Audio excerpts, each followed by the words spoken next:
o que é um homem alfa, um homem beta e um homem incel. E o que isto tem a ver com a filosofia de vida MGTOW? Alfa e beta são posições sociais de cada homem, de acordo com o efetivo acesso de cada homem aos recursos para satisfazer suas próprias necessidades biológicas, e não as necessidades da mulher. O que ele faz acessando os recursos tanto produtivos como sexuais. A grande cagada da youtuber Débora Barbosa, em uma publicação recente dela, onde ela estava visivelmente transtornada, foi que ela trocou significantes que são referentes a, num caso, traços de personalidade, e outra coisa, que é a posição social dos indivíduos. Além dela não ter percebido que estava colocando a sua borboleta no centro do universo.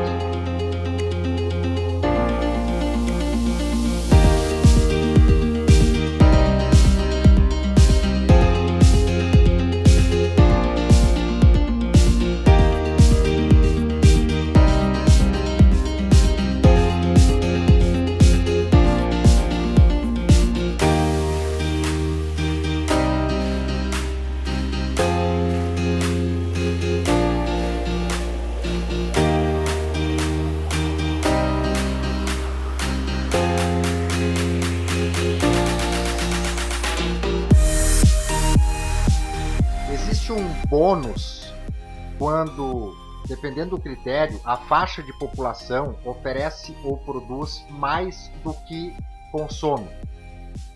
O bônus demográfico mais conhecido é o bônus populacional, propriamente chamado. Grosso modo, vejamos esse gráfico aqui. Podemos ver nesse gráfico que vamos fazer de conta que ele representa toda a população.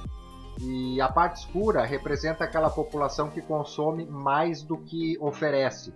Ocorre, contudo, o acesso de cada indivíduo aos recursos. A sociedade humana é muito complexa e depende também de muitos outros fatores, né? Um cidadão que não produz nada, ele também consegue muitas vezes ter acesso a uma quantidade e qualidade relevante de recursos. Existe uma relação direta entre o acesso do homem aos recursos produtivos, materiais, e os recursos sexuais, que levam à reprodução. E é aí que entra o conceito de hipergamia. No reino animal, você tem o estabelecimento do alfa como aquele que prepondera sobre os demais indivíduos de uma comunidade, onde os indivíduos se associam e ele tem preponderância para acessar os recursos de sobrevivência, especialmente a alimentação. Quando um leão chega na presa abatida, o leão alfa é aquele que vai se atracar na melhor parte, né? Ele vai pegar a melhor parte da presa. Os demais leões, ou as leoas, né, que estarão sempre abaixo do leão alfa, eles vão, no caso, ter que se contentar, né, com o que sobrar. O estabelecimento do alfa ele pode se dar numa hierarquia linear ou numa hierarquia despótica. Em uma comunidade de indivíduos da mesma espécie, a hierarquia é despótica quando o número 1 prepondera sobre todos os demais indivíduos diretamente. O alfa, que é aquele que está no topo, é um único indivíduo que supera os demais, ele não terá acesso exclusivo a todos os recursos alimentares e territoriais. Ele precisa dividir os recursos, os alimentos e o território, mas ele fica melhor posicionado, tem pela sua condição alfa, ele tem o privilégio, é o primeiro a se servir, até o momento em que ele for desafiado e esse desafio, o desafiante tiver êxito e tomar o lugar. Quando a hierarquia é despótica, que é no caso quase sempre é um macho, ele, no caso das fêmeas, ele geralmente na hierarquia despótica ele terá acesso exclusivo à reprodução. E porque existe essa relação entre o acesso aos recursos de sobrevivência e o acesso aos recursos reprodutivos. Ocorrerá que entre as fêmeas também poderá se estabelecer, dependendo da espécie, na comunidade, uma hierarquia. Contudo, essa hierarquia entre as fêmeas nunca é reprodutiva, em termos, no caso de que as fêmeas que estão abaixo na hierarquia não possam se reproduzir. O acesso à reprodução é garantido a todas as fêmeas. As fêmeas, por mais que sejam esculhambadas, elas, em hierarquias despóticas, elas sempre terão acesso reprodutivo ao macho alfa. O que ocorre quando não há monogamia numa espécie que viva de forma comunitária é que a fêmea, ao invés de selecionar o macho, se ela vive de forma comunitária, o que vai ocorrer é que os machos vão disputar o acesso às fêmeas. Basicamente, o que ela vai fazer é ficar esperando. E os machos são muito mais competitivos. Como é que se diz? Os homens, eles são tão melhores em tudo do que as mulheres, que até para ser mulher bonita, os homens conseguem superar as mulheres. A mulher, ela evolutivamente, ela precisa selecionar um macho da espécie humana que ficará ao lado dela e que contribuirá com recursos para garantir o desenvolvimento saudável da sua prole. Uma mulher que não tem o homem ao seu lado, provendo e protegendo, terá muita dificuldade para fazer com que os seus filhos atinjam a idade adulta com uma boa formação. Por isso, supõe-se que as mulheres se desenvolveram evolutivamente, selecionando homens não só para que esses forneçam os espermatozoides, mas para que também se envolvam, que torne mais promissora a sobrevivência da prole da mulher. Se é verdade que o estoque de esperma é infinito, também é muito verdadeiro que a quantidade de homens disponíveis para assumir compromissos duradouros com a mulher é restrito. Agora que nós já vimos o gráfico do bônus populacional produtivo, nós vamos ver agora um gráfico, ele é fictício, não é baseado em dados reais, é apenas um exemplo grosseiro, de bônus reprodutivo.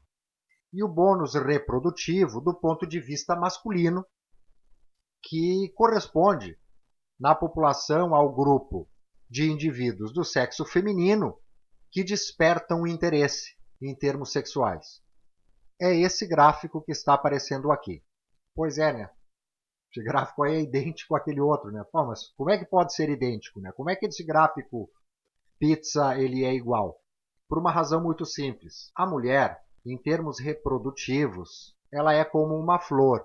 O tempo de existência é bastante longo em comparação ao tempo em que ela floresce, em que ela pode reproduzir. E justamente por isso que o homem ele desenvolve, por instinto, a atração, não por todas as mulheres, mas por uma parte da população feminina, que é aquela que é atraente e que essas características de atratividade da mulher são coincidentes com aquelas que estão relacionadas à capacidade de procriar. Para o bônus produtivo masculino, para ter acesso ao bônus reprodutivo feminino, que são as mulheres atraentes, então seria muito simples. É o que nós vamos ver aqui agora. Fêmeas da espécie humana, elas têm interesse no bônus produtivo dos machos da espécie humana, e assim elas se conjugam com essa parcela da população para fins reprodutivos. Isto funcionou assim na época de um matrimônio patriarcal.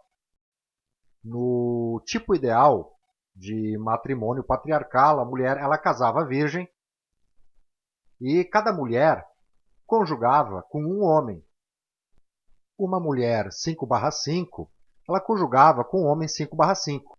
A mulher que não conseguisse um casamento até os 20 e poucos anos de idade ficava mal vista e depois dos 30 caía em desgraça. Um homem solteiro que não fosse responsável por uma família, ele era mal visto. Ele era visto como suspeito pelas autoridades.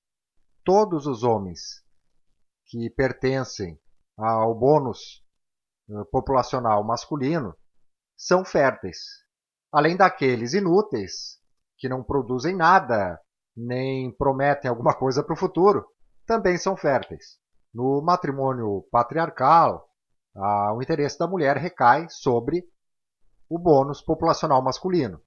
É um bônus econômico, um bônus de provisão, onde todos são férteis. As mulheres com maior atratividade no grupo do bônus reprodutivo feminino conseguem os melhores homens do bônus populacional masculino. As mulheres concorrem entre si para conseguir um bom casamento. Porém, o que ocorre num matrimônio feminista? Ele ocorre no matrimônio feminista da seguinte forma.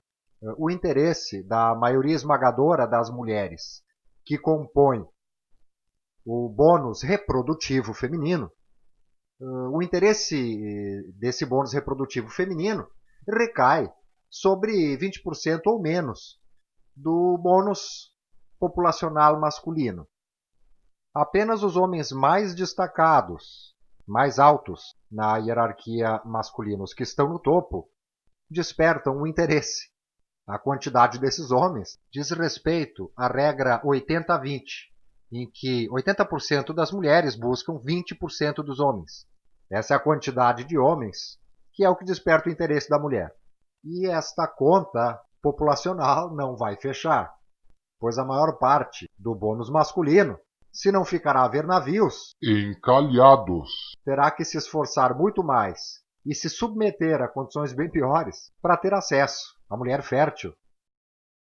E durante o período de fertilidade, o bônus reprodutivo feminino faz o chamado carrossel de pica, com este grupo mais restrito de homens dentro do bônus, que são os chamados alfas. São basicamente os mais destacados, os que estão no topo.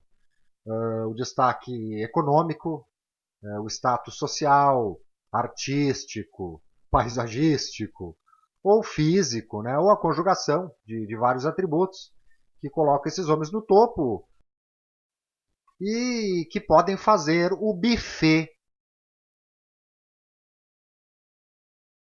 E as mulheres afluem num sistema feminista para esse grupo mais reduzido. Contudo, o problema para a mulher é que o sistema feminista, como a conta não fecha, isso, em algum momento, né, para que essa conta feche, será necessário que os betas assumam as consequências desse rodízio. Alpha fucks, beta bucks. Em situações bastante desvantajosas.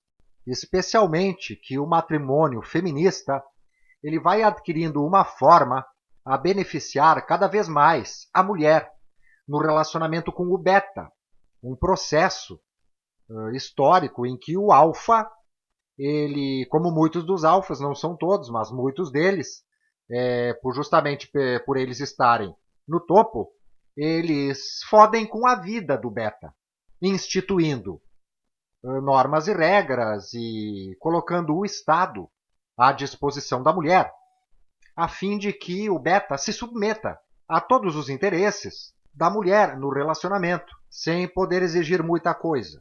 E ainda por cima, depois que o buffet já foi servido.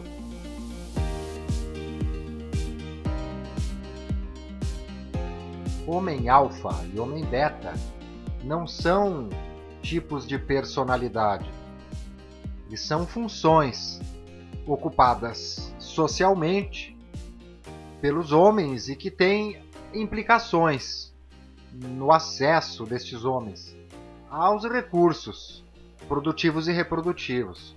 Quando um alfa perde o posto, abre-se uma vaga que será preenchido por algum que antes foi beta e que se torna um alfa. Então logo ocupe aquela vaga.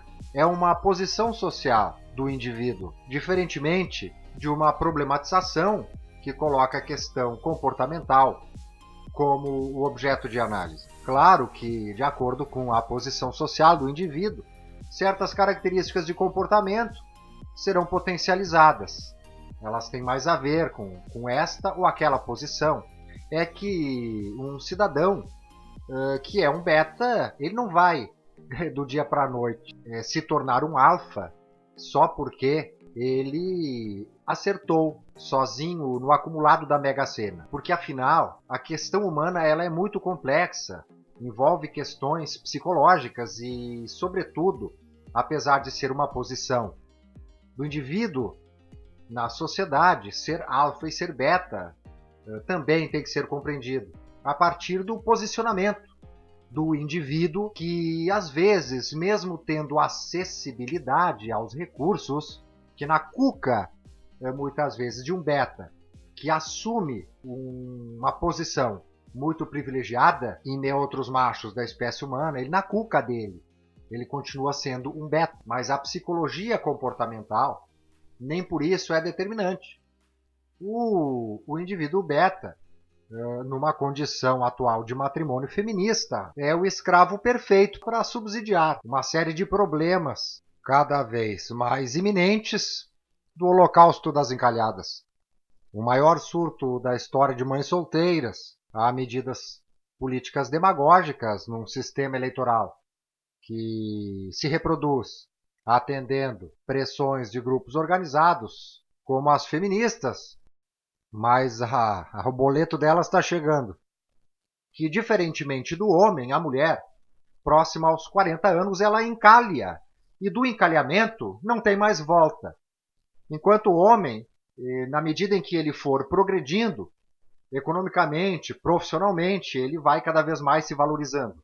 Então, os alfas, eles vão, à medida que vão fazendo rodízio, vão também fudendo com a vida do beta, a ponto, ao assumir o que sobra do buffet, o beta ele pode a qualquer momento ser expulso de sua própria casa, mesmo que ela seja sua propriedade, e ser obrigado a continuar fazendo o papel de marido sem receber nada em troca, custeando a mulher, custeando os filhos da mulher, tornando-se mera visita, porque, verdade seja dita, pai é quem cria, não é quem visita, tendo que pagar pensão, e não podendo nem bater boca com a mulher, ele não pode nem discutir. O beta, não pode existir uma briga de casal para um beta. E o beta vai ser obrigado a casar com as viúvas de alfa, assim chamadas, mesmo sem ter expresso essa vontade. E que o beta, ele joga um papel essencial nessa questão importantíssima, que é um segredo, né, que você não vai encontrar em lugar nenhum. Pesquisar aí na machosfera, que é a razão, né? Uma grande razão pela qual o beta precisa ser fabricado. Se você estiver interessado em saber esse segredo, você pode deixar um comentário embaixo, disponibilizarei o link.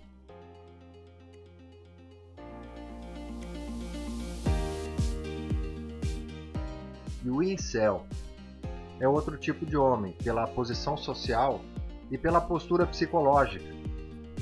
Esta categoria de homens é muito numerosa, embora estejam varrendo isso para baixo do tapete o tempo todo. O fato deles não atinge o limiar da hipergamia, é o fenômeno sociológico Women Marry Up.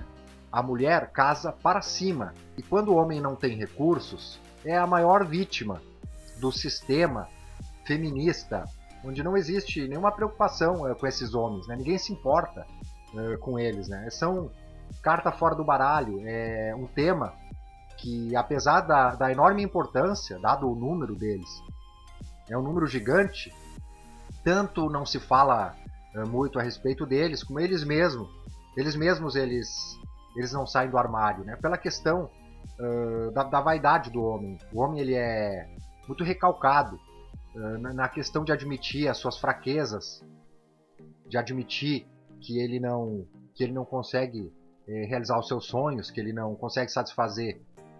O bônus populacional é composto de pessoas que produzem ou que podem produzir.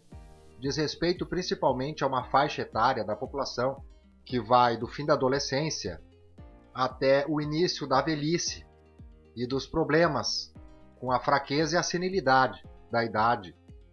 E o bônus mais produtivo é o da população masculina, pois os homens adultos eles oferecem muito mais para o sistema. A hipergamia é esse fenômeno em que a mulher, por natureza, ela sempre foi, ela não se tornou, a mulher ela é hipergâmica por sua própria natureza.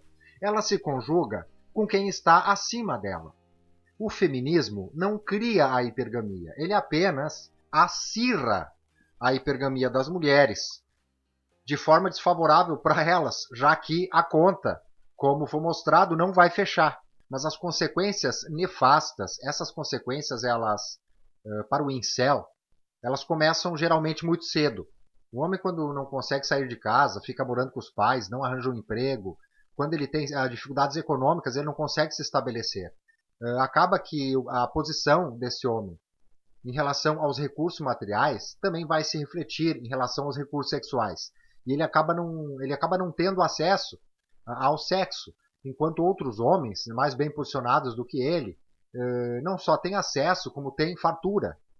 Não são poucos os incels que nunca saíram do armário, mas como eles tiveram uma ascensão social, eles têm até uma tendência a se destacar nas suas atividades, são muitas vezes mais trabalhadores, mais esforçados, porque como eles concentram todas as suas energias em outras atividades, que não é o sexo, eles acabam reprimindo esses desejos, eles acabam tendo sucesso em muitas áreas profissionais e eles se destacam e acabam ali adiante não revelando o que eles foram um dia.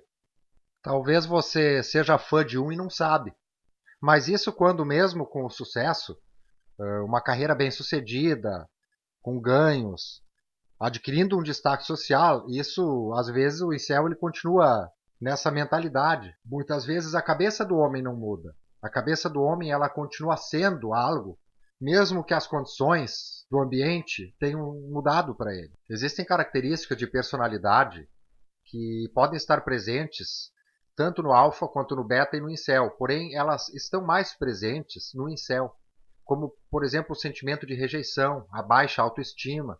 Muitas vezes o homem ele se vê na condição de incel por exemplo, uma timidez patológica. Você está bem? É. Então você está bem. Não é só a questão dos recursos materiais. Porém, num país como o Brasil, onde existe tanto contraste de acesso aos recursos, realmente o fator econômico é o que mais pesa para criar uma população que é gigante no Brasil, desses homens, que sempre existiram. Os incels, eles sempre existiram, mas a quantidade, ela exorbita qualquer parâmetro que já tenha existido em função da hipergamia desenfreada. Muitos deles jovens, mas também tem aqueles que com o passar do tempo, se é uma situação bastante sofrível, isso vai se reforçando dentro dele. Essa noção de que ele é. A condição de incel, de certa forma, ela muitas vezes ela se reforça com o passar do tempo, porque quanto mais o tempo passa e o homem não tem acesso, o que vai acontecer com ele? Mais vai reforçar nele a ideia de que ele não será outra coisa. Nunca. Eu tô matando o cachorro a grito, tá me entendendo? Como é que é? E aí, tá afim, bonitinho? Não. E isso tem consequências psicológicas como um círculo vicioso, né? Onde o tempo reforça a condição. E a condição reforça a duração. O sistema em que a gente vive também só piora a situação psicológica deles, porque nós somos bombardeados o tempo todo com os símbolos que representam o sucesso. E o sucesso para o homem, especialmente que tem mais testosterona, o homem mais jovem, o sucesso é o acesso sexual às mulheres atraentes. E como tu é bombardeado o tempo todo com esta ideia e homens bem-sucedidos em atingir esses objetivos aparecem o tempo todo e a mídia está sempre investindo nesta simbologia de prosperidade, só vai rebaixando ainda mais a autoestima do incel, uma situação realmente de muito sofrimento, que sempre existiram, como eu já disse, mas o feminismo realmente levou essa população de incels a níveis estratosféricos.